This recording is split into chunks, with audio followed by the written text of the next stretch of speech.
I'm making laundry soap tonight, and you will never buy commercial laundry soap again when you see how cheaply this can be made and how easy it is to do. I usually make laundry soap once or maybe twice a year, and I make 2.5 gallons at a time. So I'll show you how it's done. First of all, I just have this small bar of soap. I've just started chopping some of it up with a knife, but you can see that it's just a little tiny bar of soap that I got from the dollar store, but you can use any soap. You can use, if you're allergic to perfumes, you can use clear vegetable glycerin soap. That actually makes a really nice laundry soap. You can use anything, ivory soap, dollar store soap. You can even use the actual laundry soap bar like this one, or Sunlight laundry soap, but if you use that soap, it comes in quite a large bar, so chop that in half and that will make 2 batches for you. So I'm going to chop this up, and I have a pot of water on the stove here. It's just started to come to a boil. I'm going to bring that to a boil again, and then I'm going to put, you can see my grated soap. I just have it kind of grated into as fine a powder as I can. And you'll see from here, I just scrape it with a knife, and it makes it into a powder. So I'm going to grate that up and put that in the pot. Okay, I've got my soap all grated or chopped up with a knife. You can see, I think, what it looks like there. You try and get it in pieces as small as possible because you want to dissolve it all in a pot of water on the stove. And the bigger the pieces are, the longer it'll take to dissolve. So I'm going to go ahead and put that in my pot of water. It doesn't matter how much water you're going to put in.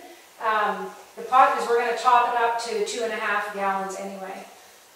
So there you go. There's only 3 ingredients in this recipe, 4 if you include the water. So in goes the soap. I'm going to just give that a stir. And here are your next 2 ingredients.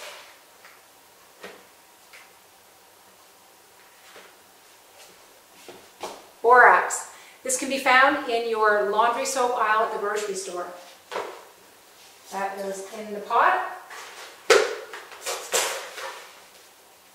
Next ingredient, washing soda. That's also found in the laundry aisle. Although it is getting harder and harder to find. The brand that I bought was from Arm & Hammer. So I'm going to put that in the pot. That's it. We're almost done. So I'm just going to let that simmer on the stove on low heat until it's all dissolved and melted together. It looks like everything is dissolved. You just want to make sure there's no big chunks of soap in there, and I think that looks pretty good, so I'm going to turn that off. And our laundry soap is made. You just have to add the water and let it sit, and then you're done. So I just want to show you the container that I bought. This is just one of the, like a kitchen trash can with the pedal that opens the lid. You can put your soap in any kind of container, but I wanted something with a lid, but also something that's easy to open. And this one just happens to have a 2.5 gallon pail inside. So I'm going to go ahead and pour the soap into that container.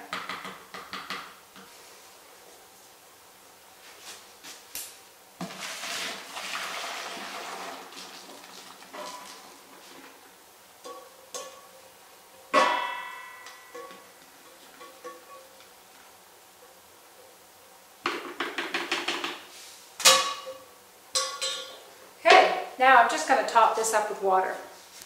Okay, I think you can see this. I topped it up with warm water, and you don't want it right to the top because we're going to stir this again in the morning. So that's it for the laundry soap. Just half a cup of washing soda, half a cup of borax, small bar of soap, and the rest is just water. And then you just let this sit overnight and it'll gel, turn to a gel, and then we'll stir it up in the morning. And then you'll have laundry soap that'll last you 6 months to a year. And I usually do laundry every day, and this lasts me at least 6 months, if not more. So I'll see you in the morning.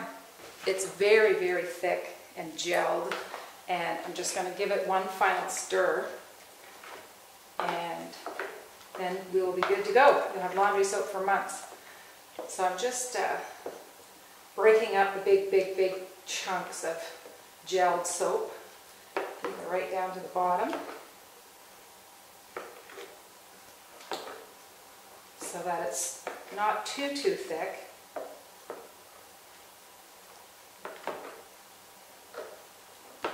Okay, so you get the idea.